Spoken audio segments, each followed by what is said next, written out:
Assalamualaikum warahmatullahi wabarakatuh. Apa kabar rekan-rekan semua, mahasiswa penggiat ekonomi keuangan perbankan dan perbankan syariah. Sekarang bulan Desember, tepatnya tanggal 12 bulan Desember 2022. Dan ini merupakan hari-hari yang kritis bagi 4 bank. Ya, sebagaimana kita ketahui video sebelumnya, ya bisa dilihat video sebelumnya, ada 21 bank yang harus memenuhi ketentuan syarat modal minimum 3 triliun. Dan sampai dengan pada hari ini, ya tanggal 12 Desember 2022, masih ada 4 bank lagi yang belum memenuhi ketentuan pemenuhan modal minimum sebesar 3 triliun. Paling tidak bank-bank tersebut sampai dengan hari ini ya belum memberikan action plan terkait dengan rencana pemenuhan modal minimum tersebut. Nah, disinyalir 4 bank tersebut bila mana tidak bisa memenuhi ketentuan modal minimum, bank tersebut dapat saja ditutup atau turun atau downgrading menjadi BPR. Nah, rekan-rekan mahasiswa, penggiat ekonomi keuangan, perbankan dan perbankan syariah, kita akan mendiskusikan kira-kira apakah 4 bank ini akan tutup. Ya, mudah-mudahan tidak. Nah, sekarang kita akan lihat apa action plan dari 4 bank tersebut untuk menghindari ketentuan dari POJK nomor 12 tahun 2020 tentang konsolidasi bank umum. Nah, jadi rekan-rekan mahasiswa, penggiat keuangan ekonomi dan perbankan, kita lihat kembali bahwasanya POJK nomor 12 tahun 2020 ini mengatur tentang konsolidasi bank umum. Di antaranya adalah pengaturan pemenuhan modal inti minimum. Jadi, seluruh bank umum termasuk juga bank pembangunan milik daerah harus memenuhi ketentuan modal inti minimum minimal paling sedikit ya sebesar 3 triliun rupiah. Begitu juga untuk bank pembangunan daerah. Kapan ketentuan ini berlaku? Ketentuan ini berlaku bagi BPD, Bank Pembangunan Daerah. Ketentuan modal minimum 3 triliun itu berlaku nanti tahun depan 31 Desember 2024. Dan bagi bank umum non-BPD, ketentuan ini berlaku 2 minggu ke depan ya. Terakhir tanggal 31 Desember 2022, seluruh bank umum yang non-BPD wajib memiliki modal minimum 3 triliun. Dan sampai dengan saat ini, seperti saya utarakan tadi, ada 4 bank yang belum memberikan action plan terkait dengan rencana pemenuhan modal inti minimum tersebut. Nah, banknya siapa saja? Di video sebelumnya, bisa dilihat ya, video sebelumnya itu ada 4 bank. Yang pertama Bank Victoria Syariah, kemudian Prima Bank, kemudian Bank Index, dan terakhir adalah Bank SBI Indonesia, State Bank of India Indonesia. Nah, keempat bank ini masih sampai saat ini masih belum memberikan action plan yang jelas terkait dengan rencana pemenuhan modal inti minimum. Nah, kira-kira bank yang bekerjaan dengan waktu ya, strategi 4 bank ini apa yang akan dilakukan oleh masing-masing bank? Ada yang sudah memiliki titik terang, ada yang belum ya. Nanti kita lihat 4 bank tersebut. Yang pertama itu adalah Bank Victoria Syariah. Nah, Bank Victoria Syariah ini adalah bank umum syariah yang merupakan anak perusahaan dari Bank Victoria konvensional. Yang mereka lakukan adalah per September tahun 2022, kita ketahui bahwasanya Bank Victoria Syariah ini modal intinya hanya 265,7 miliar. Jadi masih kurang sangat jauh ya, kurang sangat jauh. Nah, kemudian mereka melakukan corporate action karena ini milik dari Bank Victoria konvensional. Bank Victoria konvensional kemudian melepas Bank Victoria Syariah ini karena Bank Victoria konvensional juga mengalami kendala yang sama terkait dengan pemenuhan modal inti 3 triliun. Akhirnya mereka melakukan de-splitting ya, Bank Victoria Syariah diambil alih oleh atau diakuisisi oleh PT Victoria Investama Tbk atau VICO. Nah, VICO ini kemudian menggelontorkan dana 288 miliar. Nah, kemudian dia melakukan melakukan penawaran terbatas ya untuk mengakuisisi ya untuk mengakuisisi Bank Victoria konvensional dan sekaligus masuk sebagai pemegang saham utama di Bank Victoria Syariah. Ya, dengan strategi ini, ya Bank Victoria Syariah hanya cukup memenuhi 1 triliun rupiah karena statusnya nanti adalah sebagai kelompok usaha bank dari Victoria Investama Tbk. Ini merupakan strategi yang sangat smart ya dari Bank Victoria Syariah. Kalau tidak, Bank Victoria Syariah akan sulit untuk memenuhi modal inti sebesar 3 triliun. Nah, ini saya kira strategi yang sangat baik yang dilakukan oleh Bank Victoria Syariah.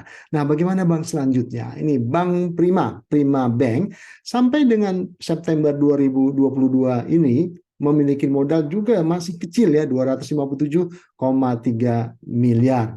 Nah, sampai sekarang Bank Prima ini belum memberikan action plan yang jelas, namun disinyalir ya, dikabarkan akan diakuisisi oleh perusahaan fintech asal Cina yaitu Jianpu Technology Incorporated. Namun kita tidak mendapatkan informasi lebih detail ya.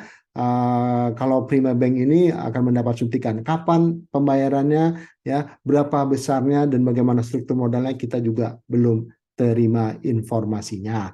Nah, selanjutnya Bank Indeks ya yang posisi per September 2022 modal intinya 2 triliun lebih sedikit ya. Ini berarti kurangnya juga tidak banyak, sekitar 900-an miliar, dikabarkan telah mendapat suntikan dari grup modalku dengan jumlah yang sampai saat sekarang belum disebutkan. Dan namun ya kalau kita lihat kelihatannya Bank Indeks ini akan mengambil langkah sehingga mudah-mudahan di sebelum akhir Desember tahun 2022 ini bisa memenuhi ketentuan modal minimal 3 triliun. Yang terakhir, State Bank of India Indonesia. Nah, sebetulnya bank ini memiliki permodalan yang kuat ya, karena modal intinya per September itu sudah 2,1 triliun. Dan bank ini 99% sahamnya dimiliki oleh State Bank of India yang merupakan BRI-nya bank di India. Jadi bank ini di sana adalah bank BUMN yang cukup kuat.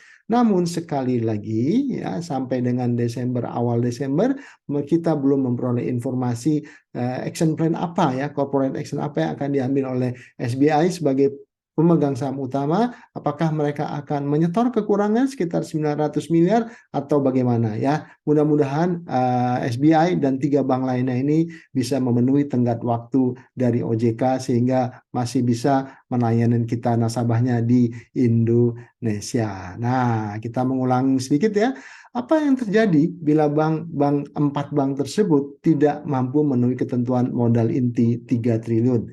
Yang pertama, mereka akan dipaksa untuk merger ya. Yang kedua, downgrading ya, terpaksa turun kelas menjadi bank perkreditan rakyat. Nah, yang ketiga ya mau tidak mau harus melakukan self liquidation. Nah, ini merupakan konsekuensi ya dari ketidakmampuan 4 bank tersebut untuk memenuhi ketentuan modal inti 3 triliun. Nah, satu pertanyaan juga nih, bagaimana dengan 17 bank lainnya ya? 17 bank lainnya itu sudah memenuhi dan mereka karena ada sebanyak 4 itu merupakan kelompok usaha bank sehingga sudah memenuhi 1 triliun. Ya, kemudian ada 17 bank lagi ya itu melakukan right issue. Jadi mereka sudah aman dan sudah dilakukan beberapa bank sudah right issue, tinggal minta atau memohon keputusan dari OJK apakah hasil right issue tersebut ya bisa diakui sebagai modal inti. Nah, rekan-rekan mahasiswa pengamat keuangan perbankan dan perbankan syariah tahun 2023 ini bukan tantangan yang ringan ya. Jadi bank-bank ya yang telah berhasil memenuhi kebutuhan modalnya itu juga bukan selesai sampai di situ saja. Ini merupakan langkah selanjutnya untuk menghadapi tantangan di tahun 2023 ya. Yang pertama dengan penambahan modal ya, makanya bank-bank tersebut harus memiliki strategi pasca setoran modal. Ya, dengan modal yang 3 triliun, ya, dengan tambahan modal ada yang 1 triliun, 2 triliun, ini memiliki tantangan ke depan yang lebih berat lagi, yaitu bagaimana mengoptimalkan modal-modal tersebut menjadi aktiva produktif ya. Sehingga bank-bank dengan modal yang besar tersebut harus memiliki strategi bisnis bagaimana menyalurkan pembiayaan, bagaimana menyalurkan kredit yang prudent dan tumbuh dengan cepat sehingga memberikan return yang besar bagi bank tersebut. Yang kedua, rekonsiliasi bisnis ini diperlukan karena bank-bank tersebut harus memiliki clear engine of growth yang jelas, ya, harus melakukan konsolidasi, kalau diperlukan melakukan perubahan bisnis model. Ini adalah untuk menghadapi tadi kelebihan, bukan kelebihan ya, tapi modal yang kuat sehingga bisa memperoleh hasil pendapatan yang optimal. Dan yang menghantui kita di tahun 2023 ini adalah risiko perlambatan ekonomi. Ya, ini didengung-dengungkan bahwasanya tahun 2023 global itu akan mengalami perlambatan ekonomi yang tentunya kita tidak mengharapkan berdampak juga kepada Indonesia, tapi ya perlambatan ekonomi harus diantisipasi sehingga modal yang sudah cukup besar tadi yang menjadi minimal 3 triliun itu bisa dioptimalkan, ya, sehingga bank bisa lebih sustain dalam jangka panjang.